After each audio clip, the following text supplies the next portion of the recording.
I want to start the broadcast today with something that caused everybody in the media's head to explode this past weekend, where Tribulation Trump retweeted a video that was posted up that where there was a confrontation going on in the villages just outside of Orlando, Florida, that retirement compound, and where a person of Japheth descent raised the issue about white power as traveling on one of the golf carts. I'm going to let you listen to it, and then I'm going to come back and have my comments about it. Mr. Engineer, roll that clip, please. Where's your white hood? Where's your white hood?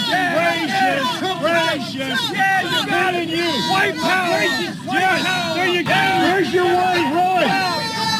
Where's your white hood? Racist. Yeah, you got it. You. White power. Yes, there you go. White power.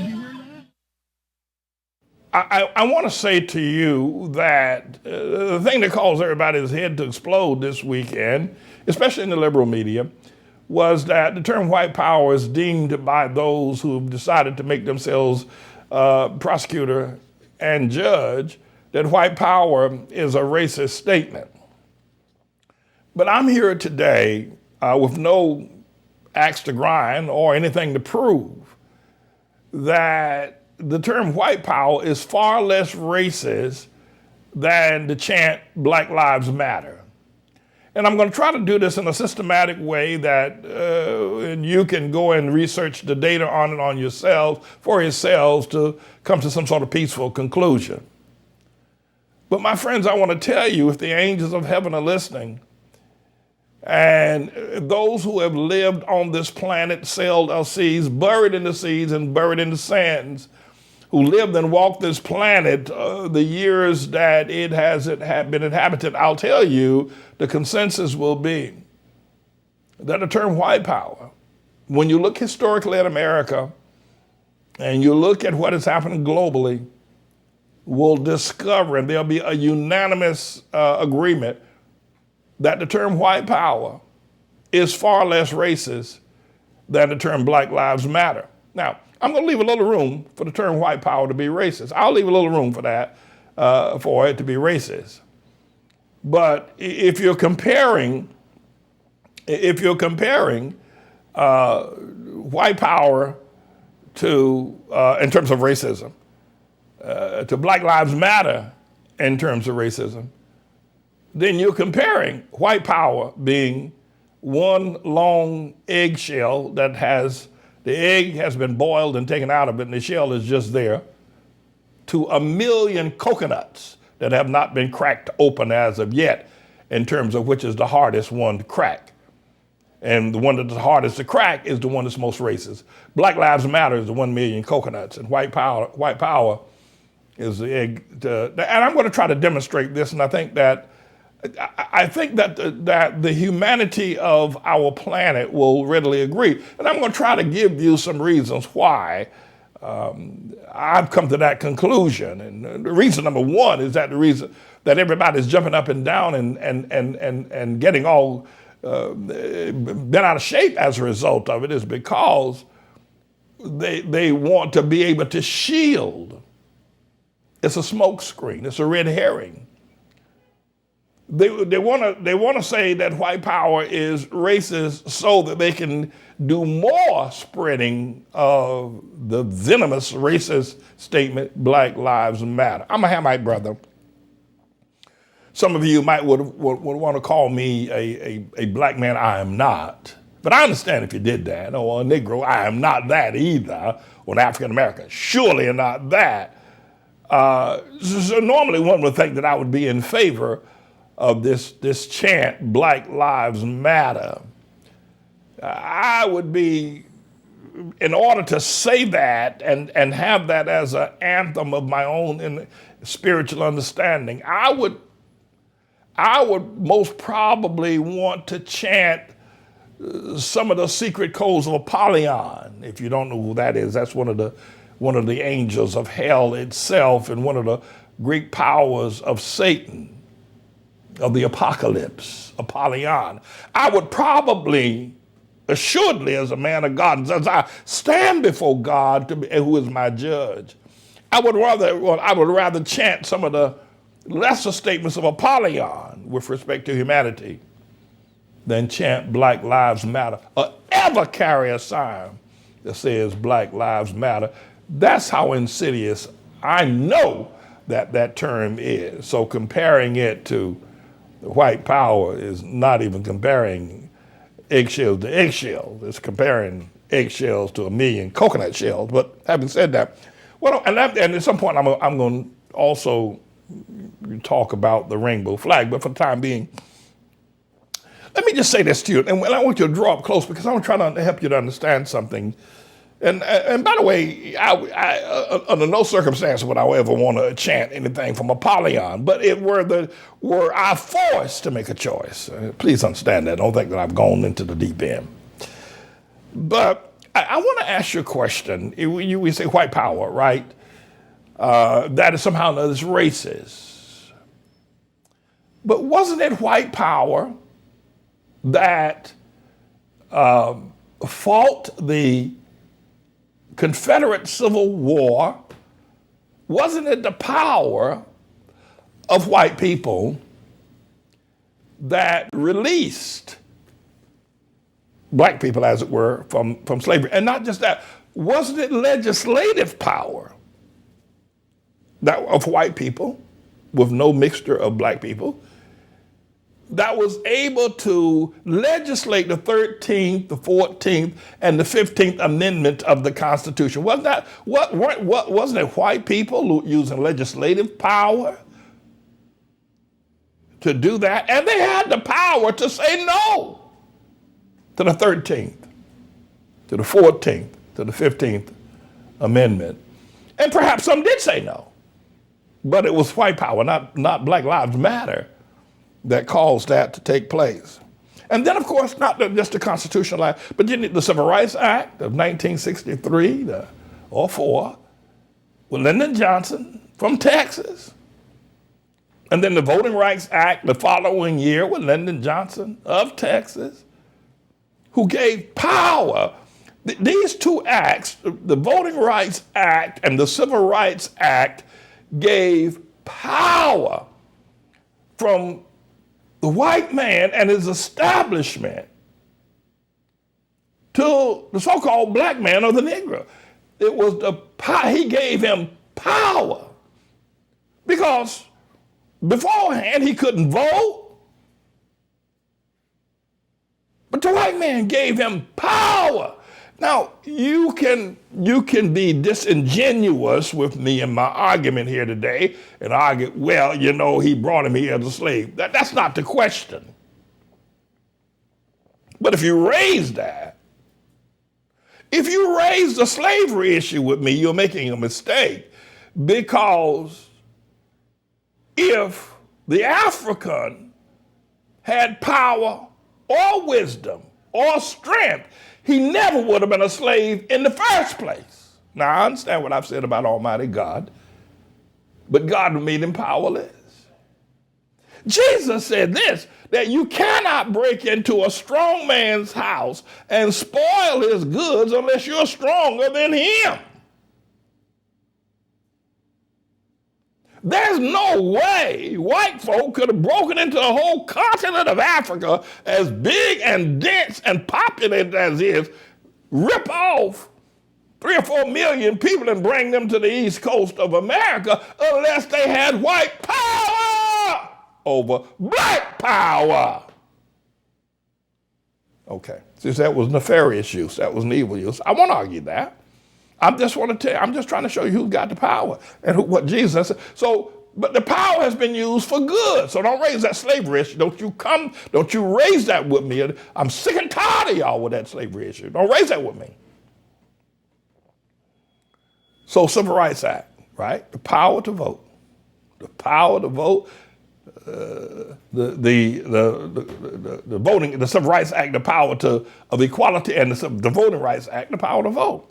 All right?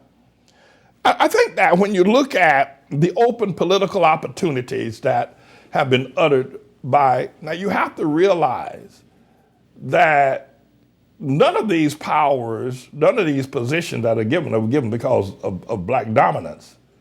It's been given, but you say, well, people have marched and protest. Well, yeah, but white power. We're keeping focus now that to use the term white power, which I'm trying to show you in many ways has been a good thing, in many ways has been a just thing, in many ways has gone up against other powers, and because it was white power, prevailed against, let's say, black power in Africa. All right. But the Voting Rights Act, the Civil Rights Act, the Equal Opportunity, and then this white power, the Civil War, the Union and Confederate forces, Pickett's charge, right? Set you free. One man, a white man, wrote a proclamation of emancipation that set you free. White power. That wasn't done by Frederick Douglass. He didn't write that. He was an author. He was a publisher, but he didn't write that. That Emancipation Proclamation. He didn't write that. White power. Right? And I understand that some of these issues that I'm raising skirts around, the tension of whether it was good or evil. That's not what I want to discern right. What I want to look at right now is that, what the hell is Black Lives Matter? What does that represent? In its essence, it says, we're not satisfied with the fact that you gave us Voting Rights Act. We have not built an established order that is legislative, though we've had black mayors, black police officers, black district attorneys, black governors, even a black president, but we've not organized ourselves. Our ability to unite and harness our power still fails. And so we are complaining that white power is still subjugating our black power, though you have given us the equality of it in the Civil Rights Act. It's what you're saying. And in many ways ungrateful, and in many ways it's unjust. In many ways it's disingenuous to the core.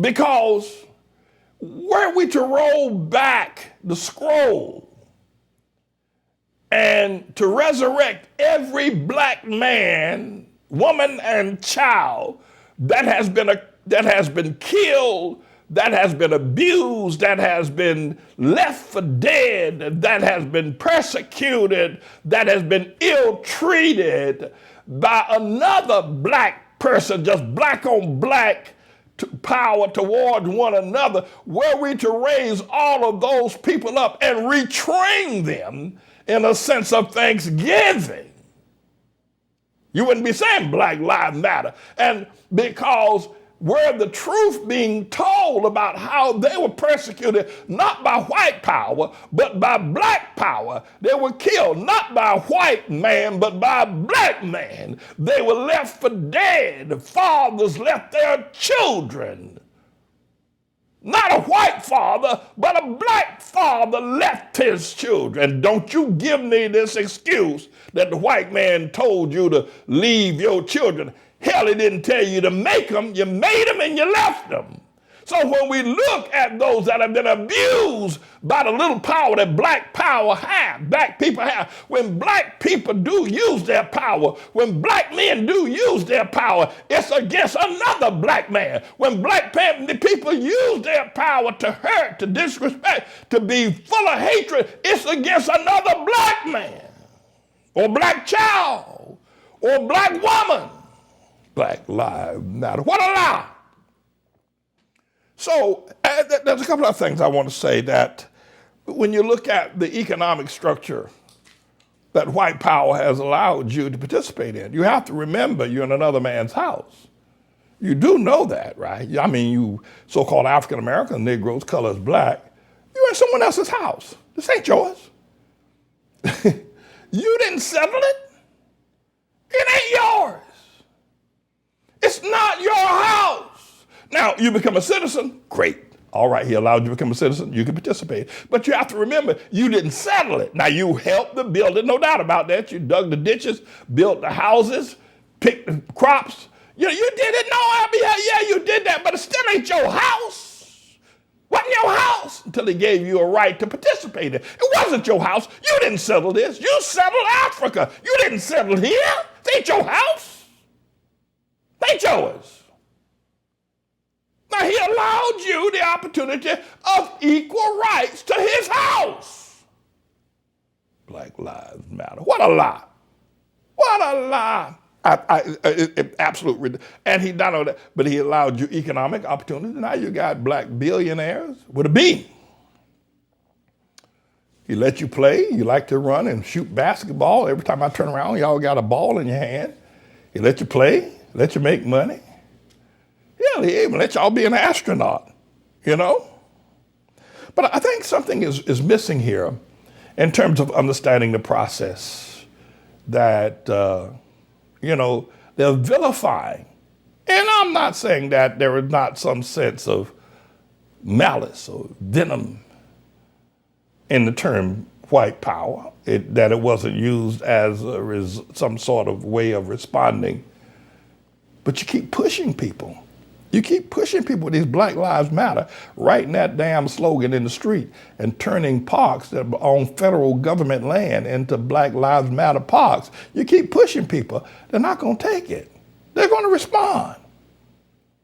White power, in my estimation, it ought to be a wake-up call that we're going to defend ourselves against the ravaging of a people who are filled with violence, I haven't seen anything as ridiculous as this. Remember, this ain't your house. You were given rights. You were given constitutional rights in the 13th, 14th, and 15th Amendment to be a participant. But you didn't settle this. You didn't build this. Well, you helped to build it, but you didn't own it. You did work on it. It's like you're working on a building. It belongs to the Exxon oil company. Just because you worked on it, damn it, don't mean you own it. And you can argue about how much you were paid to get the work done. Well, if you didn't like to pay wages, in this case, you couldn't walk off, but you still don't own it just because you worked on it. Just because you picked the cotton, worked the fields, dug the ditches, built the houses, served the meals, it still don't mean the hell you own it. And because the Latinos, the Mexicans out in California picking strawberries, cantaloupes, cucumbers, and tomatoes, just because they pick them from the field, don't mean they own the damn field. You were given an opportunity by white power to participate, to be an equal. Yeah, you were. No. This business of Black Lives Matter has got to stop. It is as evil as anything I have seen in all my years of living in terms of acts of humanity, one against another. It is. So I'm here, and I'll be open for questions in the event you ever want to ask one. But no, white power. Keep on saying it. Keep on saying it. If they shut up saying Black Lives Matter, I'm going to ask y'all white power people, keep on saying white power until they stop saying Black Lives Matter. And then maybe we can sit down at the table and smoke the peace pipe. And we can say love matters, that Jesus is Lord. But as long as they can say Black Lives Matter, you have a constitutional right to say white power. I'm James David Manning, everybody. Whether you believe it or not, I'm the Lord's servant. This is a bit of a news blog we do, looking at spiritual wickedness in high places for the most part, making some observations about it and giving people a biblical foundation to the way of interpreting, rather than have Sean Hannity or Laura Ingraham or Janine Pirro or Anderson Cooper or Rachel Maddow or Don Lemon, Rush Limbaugh interpret what's going on in the world. You come to me and I'll tell you based on what the Word of God says. They'll just give you their worldly, sinful view. But the Manning Report will tell you what God has said whether to say yea or nay, whether to go or to stay. You'll be led by the word of Almighty God. Come to the Manning Report on a daily basis to interpret the spiritual wickedness in high places, because there's plenty of it that's going on. And so I am he. I'm the Lord's servant, James David Righteous Rebel Manning. And I'm here to serve you with news and information.